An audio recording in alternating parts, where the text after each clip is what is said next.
The gift of the Magi. Christmas आने वाला था। डेला और जिम एक छोटे से घर में रहते थे। वे बहुत अमीर नहीं थे, लेकिन एक दूसरे से बहुत प्यार करते थे। डेला मेज़ पर बैठी थी और अपने पैसे गिन रही थी। उसके पास सिर्फ $1 और 87 सेंट थे। वो बहुत दुखी हो गई क्योंकि वो जिम के लिए अच्छा उपहार खरीदना चाहती थी। उन दोनों के पास अपनी अपनी सबसे कीमती चीज़ थी। जिम की सबसे कीमती चीज़ थी उसकी पुरानी सोने की घड़ी। ये घड़ी उसके पिता और दादा की थी। उसे इस पर बहुत गर्व था। डेला की सबसे कीमती चीज़ थे उसके लंबे सुंदर बाल। वो अपने बालों से बहुत प्यार करती थी। ये दोनों चीज़ें उनके लिए बहुत ख़ास थीं। डेला के बाल बहुत लंबे और सुंदर थे। वो आईने के सामने खड़ी हुई और अपने बालों को देखा। फिर उसने सोचा, अगर मैं अपने बाल बेच दूं तो जिम के लिए अच्छा उपहार खरीद सकती हूँ।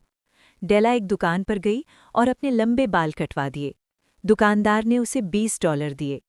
उसके बाल कट गए तो उसे थोड़ा दुख हुआ, लेकिन वो खुश भी थी क्योंकि अब वो जिम के लिए अच्छा उपहार खरीद सकती थी।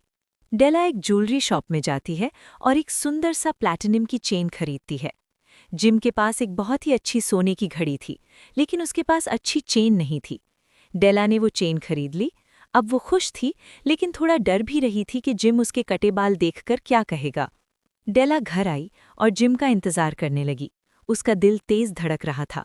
जब जिम घर आया तो उसने डेला को देखा और चुप हो गया। डेला ने कहा, मैंने अपने बाल बेच दिए ताकि तुम्हारे लिए उपहार खरीद सकूं। बाल फिर से बढ़ जाएंगे। जिम नाराज नहीं था, वो बस चौंक गया था। जिम ने डेला को एक डिब्बा दिया।